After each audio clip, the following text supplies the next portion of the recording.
নমস্কার বন্ধুরা, পৌরাণিক কথায় আপনাদের সবাইকে স্বাগত। স্বামী, স্ত্রী, সন্তান পূর্বজন্মে আপনার কে ছিল?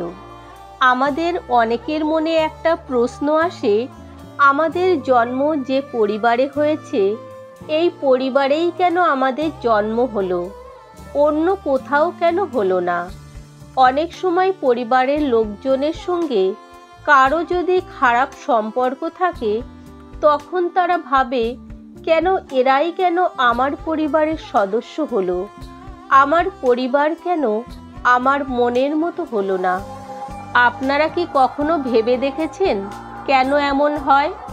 আমাদের জীবনসঙ্গী রূপে, পুত্র কন্যা রূপে, নাতি নাতনি রূপে, ভাই বোন রূপে কারা আমাদের জীবনে আসে? তাদের সঙ্গে আমাদের সম্পর্ক শুধু এই জন্মের, নাকি পূর্বজন্মেও কোনো সম্পর্ক ছিল? যদি পূর্বজন্মে সত্যিই কোনো সম্পর্ক থাকে, তাহলে কি সেই সম্পর্ক?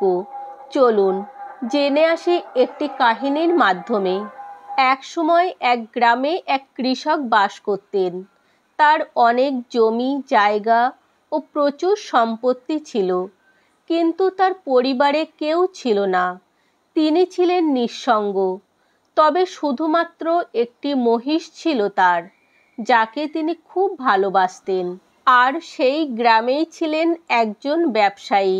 তিনি ব্যবসা বৃদ্ধির সব কৌশল জানতেন, কিন্তু তার কাছে অর্থ ছিল না। তারা দুজন ভালো বন্ধু ছিলেন। সেই ব্যবসায়ী একদিন সেই কৃষককে এসে বললেন, ভাই, তোমার তো প্রচুর সম্পত্তি আছে, কিন্তু ভোগ করার কেউ নেই। আর এই সম্পত্তি বৃদ্ধি করার কোনো চেষ্টাও তুমি করো না। তাই বলছি, তুমি এই জমি জমা বিক্রি করে সেই অর্থ আমাকে দাও। আমি সেই অর্থ দিয়ে ব্যবসা বৃদ্ধি করতে পারবো, আর তোমাকেও তার ভাগ দেব। তাহলে তোমার আরও সম্পত্তি বৃদ্ধি পাবে, প্রচুর আয়ও হবে। ব্যবসায়ীর কথাতে কৃষক রাজি হয়ে যান এবং তার সম্পত্তির সমস্ত অংশই বিক্রি করে ব্যবসায়ীকে অর্থ প্রদান করেন। কেবলমাত্র তার প্রিয় সেই মহিষটির জন্য একটি ফুল বাগান রেখে দেন। এদিকে ব্যবসায়ী কৃষকের কাছ থেকে টাকা পেয়ে সেই টাকা ব্যবসায় লাগিয়ে দেয়। এরপর খুব দ্রুত তিনি উন্নতি করতে থাকেন, কিন্তু বিপুল পরিমাণ অর্থ সম্পদ হাতে পেয়ে বিবেকবোধ হারিয়ে ফেললেন। তার মনে লোভ জন্ম নিল। তিনি কৃষককে তার লভ্যাংশ থেকে বঞ্চিত করতে লাগলেন। এতে স্ত্রী তাকে নিষেধ করার বদলে তাকে উৎসাহিত দিলেন। কিছুদিনের মধ্যেই কৃষক বুঝতে পারে যে ব্যবসায়ী তাকে ঠকাচ্ছে। এই নিয়ে ব্যবসায়ীর ও কৃষকের মধ্যে বাক বিতণ্ডা শুরু হয়। ব্যবসায়ী জানিয়ে দেয়, কৃষক যে তাকে অর্থ দিয়েছেন তার কোনো প্রমাণ নেই।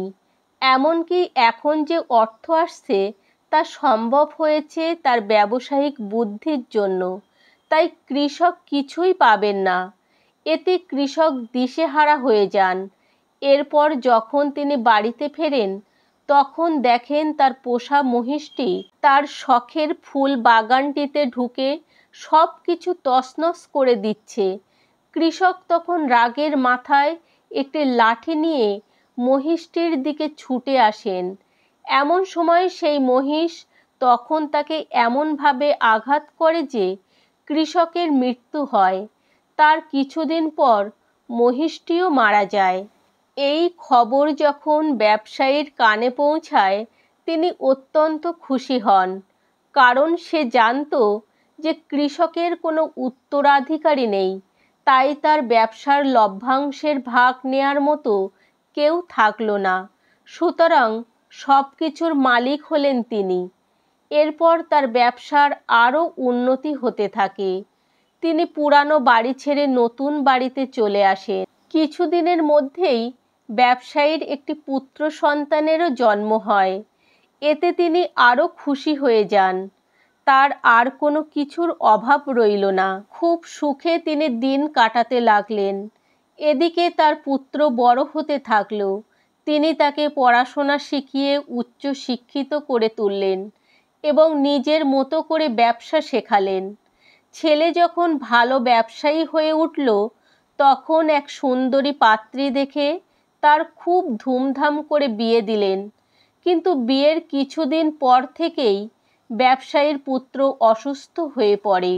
এই খবর শুনে ব্যবসায়ী খুব চিন্তিত হয়ে পড়ে এবং তার পুত্রকে এক ভালো ডাক্তারের কাছে নিয়ে যায়। তার চিকিৎসা শুরু হয়, কিন্তু অসুখ কিছুতেই সারে না। ব্যবসায়ীর চিন্তা আরও বেড়ে যায়। সে আরও বড় ডাক্তারের কাছে নিয়ে যায়। সেও চিকিৎসা করে, ভালো ওষুধ দেয়, কিন্তু কিছুতেই ছেলে সুস্থ হয় না। তার টাকা পয়সা সব শেষ হয়ে গেল। নতুন বাড়িটি বিক্রি করে আবার সেই পুরনো জরাজীর্ণ বাড়িতে তাদের ফিরে আসতে হলো। এদিকে ব্যবসায়ীর চিন্তা বাড়তেই থাকে। তখন সে শহরের সবচেয়ে বড় হাসপাতালে নিয়ে গিয়ে তার পুত্রের চিকিৎসা করায়, কিন্তু সেখানেও কোনো ফল লাভ হয় না। সর্বশেষে ডাক্তার জানালেন যে তার পুত্রের এক দুরারোগ্য ব্যাধি হয়েছে, তাকে সারানো অসম্ভব। সে কিছুদিনের মধ্যেই মারা যাবে। এই কথা শুনে ব্যবসায়ী সারাক্ষণ ভাবতে লাগলেন কিভাবে তার সন্তানকে বাঁচানো যায়। এমন সময় তার সাথে এক ব্যক্তির দেখা হয়। সে ব্যবসায়ীকে তার চিন্তার কারণ জানতে চান। ব্যবসায়ী তখন তাকে নিজের ছেলের অসুস্থতার কথা জানান। লোকটি তখন বলে, আমার জানাশোনা এক কবিরাজ আছেন, তার ঔষধে মৃত মানুষও সুস্থ হয়ে যায়। আপনারা ছেলেকে তার কাছে নিয়ে যান। লোকটির কথা শুনে ব্যবসায়ী তার ছেলেকে সেই কবিরাজের কাছে নিয়ে যায়। কবিরাজ তাকে একটি ওষুধ দেয়, কিন্তু সেই ওষুধ খাওয়ার সঙ্গে সঙ্গে ব্যবসায়ীর ছেলের মৃত্যু ঘটে। এতে সেই ব্যবসায়ী একদম ভেঙে পড়েন। নাওয়া খাওয়া বাদ দিয়ে সারাদিন ছেলের জন্য শোক করতে থাকেন। এমন সময় সেখান দিয়ে একজন সাধু যাচ্ছিলেন। ব্যবসায়ীকে কাঁদতে দেখে সাধু তার কাছে তার কান্নার কারণ জানতে চান। ব্যবসায়ী কাঁদতে কাঁদতে সেই সাধুকে বলেন, মহারাজ, আজ আমার একমাত্র সন্তানের মৃত্যু ঘটেছে। আমি সব কিছু হারিয়ে ফেলেছি। এখন আমার আর বাঁচার ইচ্ছা নেই, কিন্তু মৃত্যু আমার হচ্ছে না। এখন আমি কি করি? সাধু বলেন, সন্তান মারা গেছে, তাতে কান্নার কি আছে? এসব কিছু তোমার ছিল না, সবই ছিনিয়ে নিয়েছিলে। যা জোর করে কেড়ে নিয়েছিলে, ভগবান তাই তোমার কাছ থেকে ফিরিয়ে নিয়েছেন। এতে এত দুঃখ পাওয়ার কিছু নেই। ব্যবসায়ী অবাক হয়ে বললেন, আপনার কথা আমি কিছুই বুঝতে পারলাম না। এই টাকা পয়সা সব তো আমি উপার্জন করেছি, আর আমার সন্তান, তার বাবা আমি। আপনি বলছেন এসব কিছুই আমার না? আমি দুঃখ করব না? ছেলে যদি যুবক অবস্থায় মারা যায়, তার চেয়ে বড় দুঃখের বিষয় আর কি হতে পারে? সাধু তখন হাসতে হাসতে বললেন, তুমি সেদিন তো খুব খুশি হয়েছিলে, যেদিন সেই কৃষক তার সব অর্থ তোমাকে দিয়েছিল। তার টাকায় নিজের ব্যবসা বাড়িয়ে তাকে তার ভাগ না দিয়ে খুব খুশি হয়েছিলে। সেদিনও খুব খুশি হয়েছিলে যেদিন কৃষক মারা গিয়েছিল। ব্যবসায়ী অবাক হয়ে তার দিকে তাকিয়ে থাকলেন। এরপর সাধু বললেন, সেদিনও তো খুব খুশি হয়েছিলে যেদিন তোমার পুত্র সন্তান জন্ম হয়। ব্যবসায়ী বললেন, হ্যাঁ মহারাজ, খুব খুশি হয়েছিলাম। সন্তানের জন্ম হলে কে না খুশি হয়। সাধু বলেন, তুমি সেদিনও তো খুব খুশি হয়েছিলে যেদিন বাড়িতে নতুন বউকে নিয়ে আসলে। ব্যবসায়ী তখন কাঁদতে কাঁদতে বললেন, হ্যাঁ মহারাজ, খুব খুশি হয়েছিলাম। কিন্তু আপনি এসব কেন বলছেন? আর এসব আপনি কেমন করে জানলেন? সাধু তখন বলেন, তুমি অনেকবার তো খুশি হয়েছ। তোমার খুশি হবার সময় শেষ। এবার কান্নার পালা, কর্মফল ভোগের পালা। না হয় একটু কাঁদো, একটু দুঃখ ভোগ করো। তুমি কি জানো যে কৃষককে তুমি ঠকিয়েছিলে, সেই কৃষকই তোমার পুত্র সন্তান হয়ে জন্মগ্রহণ করেছিল তোমার কর্মের ফল দিতে, পুত্রকে লালন পালন করতে, পড়াশোনা করাতে, বিয়ে দিতে, তার চিকিৎসা করাতে যে অর্থ তুমি ব্যয় করেছ তা সেই কৃষকের অর্থ। তার যেটুকু অর্থ আদায় বাকি ছিল তা সেই কবিরাজের মাধ্যমে সেই টাকা তোমার কাছ থেকে আদায় করে নিয়েছে। যখন তার প্রাপ্য অর্থ আদায় শেষ হয়েছে তখন সে চলে গেছে। ব্যবসায়ী তখন কাঁদতে কাঁদতে বলল, মহারাজ, আমি না হয় আমার কুকর্মের ফল ভোগ করছি, কিন্তু আমার এই যুবতী বৌমার কি অপরাধ? সে কেন এই বয়সে স্বামীহারা হলো? আর আমার স্ত্রী, তার কি দোষ ছিল?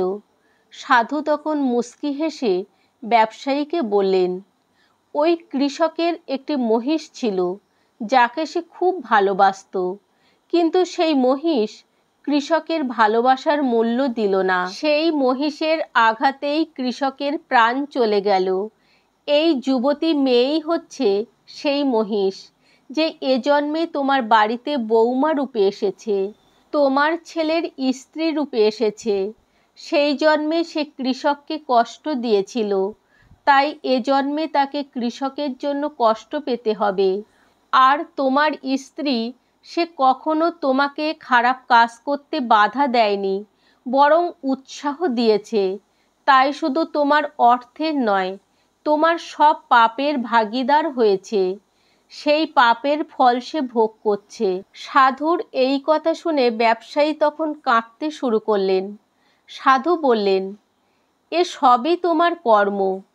এই সংসারে সবাইকেই কর্মফল ভোগ করতে হয়, এ জন্মে হোক বা পরের জন্মে। কর্মফল থেকে রেহাই কারো নেই। আসলে আমরা কখনো জ্ঞানত, কখনো অজ্ঞানত নিজের সুখ লাভের আশায় অন্যকে কষ্ট দিয়ে থাকি, পাপ করে ফেলি। ভুলে যাই কেউ না দেখলেও স্বয়ং ভগবান আমাদের সব পাপ করতে দেখছেন, সব কিছুর হিসাব তিনি রাখছেন। আর সেই হিসাব কড়ায় গণ্ডায় তিনি আমাদেরকে ফিরিয়ে দেবেন। তাই সদা সত্য কথা বলুন, সৎ পথে চলুন, অন্যায় করা থেকে বিরত থাকুন। তাহলে বন্ধুরা, আজ এই পর্যন্ত। দেখা হচ্ছে নতুন কোনো ভিডিও নিয়ে। তত সময় সবাই ভালো থাকবেন, সুস্থ থাকবেন। জয় শ্রীকৃষ্ণ। রাধে রাধে।